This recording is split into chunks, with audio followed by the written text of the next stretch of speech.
हमारी ज़बरदस्त डॉक्टर सना नज़ीर जो हैं, इनसे भी बात करना चाहूँगी इस बारे में कि बिकॉज शी इज़ गायनाकोलॉजिस्ट। तो कौन कौन से ऐसे टेस्ट हैं जो आपको लगता है ज़रूरी होने चाहिए शादी से पहले, और क्या लोग टेस्ट करवाते हैं बच्चियों के, अपने बेटों के? Okay, thank you so much for this question. सबसे पहले तो मैं ये आंसर करना चाहूँगी कि क्या निकाह के साथ मेडिकल सर्टिफिकेट लगाना ज़रूरी है या नहीं। एथिकली एज अ डॉक्टर तो मैं कभी भी इसको सपोर्ट नहीं करूँगी, क्योंकि इट्स सो पर्सनल। हम कभी भी किसी को, अगर हम मेल की रिपोर्ट्स बता रहे होते हैं तो हम कोशिश करते हैं वो मेल को ही बताई जाए, इवन फीमेल को भी ना बताई जाए।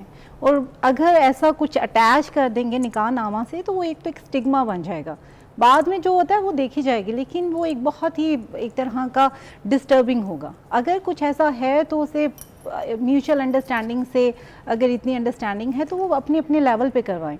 अब जो टेस्ट जैसे थैलेसीमिया के पेशेंट होते हैं, अब कजन मैरिजेस में होते हैं, हस्बैंड वाइफ, ठीक है, अब वो बच्चा ऐसी जिंदगी गुजार रहा होता है, आपको पता है, ये सबसे इम्पोर्टेंट है।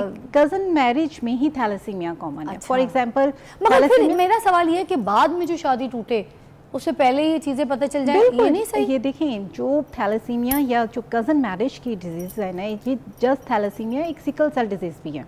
ये दोनों ऐसी प्रॉब्लम हैं कि अगर मेल और फीमेल दोनों वो जस्ट कैरियर होंगे और उनमें कोई सिम्टम नहीं होंगे अगर उनकी सेम फैमिली है, अगर उनमें ये प्रॉब्लम चल रही है। थैलेसीमिया अगर एक दूसरे के साथ शेयर नहीं करते, शेयर डेफिनेटली वो नहीं करे, लेकिन जब उनकी शादी होती है तो वो दोनों कैरियर होते हैं, उनकी अपनी कोई सिम्टम नहीं होती। लेकिन जब शादी होके बेबी होता है तो वो प्रॉपर डिजीज के साथ होता है। रिपोर्ट में तो रिजल्ट आता है ना, ये रिपोर्ट में। और ऐसे लोगों की, ऐसी फैमिलीज में डेफिनेटली स्क्रीनिंग होनी चाहिए और कभी भी शादी नहीं करनी चाहिए। पता है थैलेसीमिया के पेशेंट कितने, अब देखिए मैं आपको एग्जांपल देती हूं, वो जो बेबी है उसे हर महीने ब्लड लगता जाता है, ब्रेक डाउन होती है। मैं बिठाती हूँ ना, कितने कितने लोगों को जा के लेकर आती हूँ, इतने लोगों को बिठाती हूँ, उनके ब्लड डोनेट के लिए मांग रही होती हूँ, खुदा के लिए कोई मदद कर दे। अब देखें, अगर कोई स्क्रीनिंग नहीं कराएंगे, एक दूसरे के साथ शेयर नहीं करेंगे, मेरा सवाल ये, फिर कैसे पता चलेगा कि भाई ये इशू जो है ये अगर बढ़ गया और आगे औलाद नहीं। कि स्क्रीनिंग ना करवाएं, स्क्रीनिंग करवाएं, लेकिन वो जो एक बात है ना निकाह नामा के साथ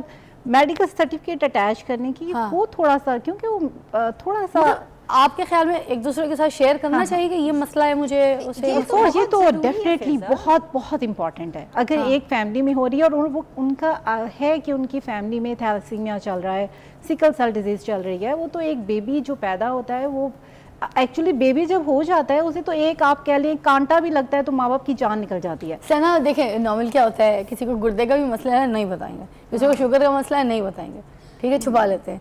लड़की को कोई प्रॉब्लम है तो भी नहीं बताएंगे, तो ये तो धोखा हुआ ना। बांझ का भी कोई प्रॉब्लम है तो भी नहीं बताएंगे, ऐसे चलता है। धोखा देंगे तो फिर हराम है, मना है। अच्छा, अगर हक़ ज़ौजियत पर मर्द या औरत दोनों में से कुदरत नहीं रखता किसी भी पॉइंट ऑफ व्यू से, मेडिकली, साइकोलॉजिकली, मतलब मेंटली, तो उसको इजाज़त नहीं है निकाह की, मना है, उसके लिए गुनाह है। इमाम मोहम्मद का यहाँ तक फतवा भी मौजूद है कि अगर कोई औरत निकाह कर ले और उसका शौहर कैपेबल नहीं है, तो अगर डॉक्टर उसके बारे में राय देता है कि इलाज हो जाएगा तो थोड़ा टाइम दिया जाएगा, 1 साल या 2 साल, उसके बाद अगर नहीं इम्प्रूवमेंट है तो फिर रुजू किया जाएगा और उसके बाद उसको निकाह जो है अदालत उस निकाह को ख़त्म कर देगी, फंस के निकाह। एग्जैक्टली ऐसा ही है। और Fiza, this is really really important कि शादी से पहले देखें, शादी के बाद भी बहुत कुछ हो सकता है। शादी के बाद किसी को हेपेटाइटिस हो सकता है, किसी को डिप्रेशन हो सकता है, किसी को और कुछ भी हो सकता है। But if it is before the शादी, पहले से अगर चीज़ें मौजूद हैं और आपको पता है, तो आपकी ethical, religious and even legal responsibility बनती है इस चीज़ के बारे में बताना कि दीज आर माई करियर, यानी मैं इस चीज़ के लिए कैरियर हूँ और मेरे ये प्रॉब्लम। और अगर आप नहीं करते तो then you can take even legal actions against this. ले सकते हैं, बिल्कुल। इवन बहुत सारे लोग जो कि HIV, सॉरी डॉक्टर साहब मैं आपके बता रही हूँ क्योंकि मैं खुद HIV स्पेशलिस्ट हूँ, मेरी PhD HIV में। अच्छा। तो मैं अगर HIV का आपका स्टेटस है, HIV के बारे में ये बात कही जाती है कि we as the professional can not talk about it, हम नहीं बता सकते। लेकिन लेट मी टेल यू कि हमने पूरे ख़ानदान जो हैं वो एजुकेट किए हैं इसके ऊपर, क्लिनिक पे बिठा के पहले पेशेंट को एजुकेट किया कि देखो, नोइंगली तुम्हें ऑन कर ले कोई तो ज़िंदगी बड़ी खुशहाल और बड़ी अच्छी गुजर जाएगी, चीज़ें भी ठीक हो जाएंगी। मगर अगर तुम अननोइंगली कर रहे हो, उसको बता नहीं रहे हो, तो तुम क्राइम कर रहे हो। अच्छा, HIV टेस्ट से ये पता चल जाता है कि ये जो ख़तरनाक वायरस है ये दूसरे खानदान में उस बंदे में जो है मुंतकिल जाता है, नहीं exactly, हो या ये हो जाए, partner, ये उसका baby पता में पहले भी बेबी में हो भी जा ट्रांसमिट हो सकता सकता है, अच्छा। बेबी में भी और अच्छा, उसका बहुत एक चीज़ अच्छा और भी ट्रीटमेंट मैं अवेलेबल है। बताऊं, अगर आप कि बिफोर अगर- मैरिज ये टेस्ट करवा लेते हैं तो आपके पास एक सोल्यूशन है। फॉर एग्जांपल थैलेसीमिया अगर आप ट्रेट है तो आप दोनों की चेक हो जाती है, ठीक तो है। आप जरूरी नहीं कि वहीं शादी करें, अच्छा। आप ऐसी जगह शादी करें जिनकी जो पार्टनर है उसका ट्रेट ना हो, उनको कैरी ना करता बट हो। मोस्टली और खानदान उसमें- देखते हैं ना, वेल्थ हेल्थ लड़का तालीम मैं सब यही कुछ बता अच्छी रही हूँ, मिल जाए तो बाद दूसरा ऑप्शन में- नहीं देखते। बाद में वो जो आप कह लें कि फीमेल हैं उनके बहुत हेल्दी बेबी हो सकते थे अगर वो किसी और से मैरिज कर लेती। Alright, alright. तो उसमें सोल्यूशन है। तो एक ये प्रोएक्टिव एक तरह की आपके स्क्रीनिंग टेस्ट से आपको पता चल जाता है। आप उनके लिए अगर आपको हेपेटाइटिस है बी स्पेशली, वो भी बेबी में ट्रांसफ़र हो सकता है। अगर आपको पता है तो आप टाइमली उसकी जो है बेबी का भी ट्रीटमेंट देते हैं जब बेबी डिलीवर होता है, और सब कुछ आप बेबी को भी प्रोटेक्ट कर सकते हैं। फॉर अच्छा। Example liver diseases, hepatitis B का भी एक बहुत बड़ा रोल है और जो Basically- यहाँ पर ट्रांसमिट होता है। और ये सिर्फ यही नहीं कि HIV बी सी, ये शेयर्ड नीडल की वजह से हमारे यहाँ तो इनकी ट्रांसमिट के डिफरेंट तरीके हैं।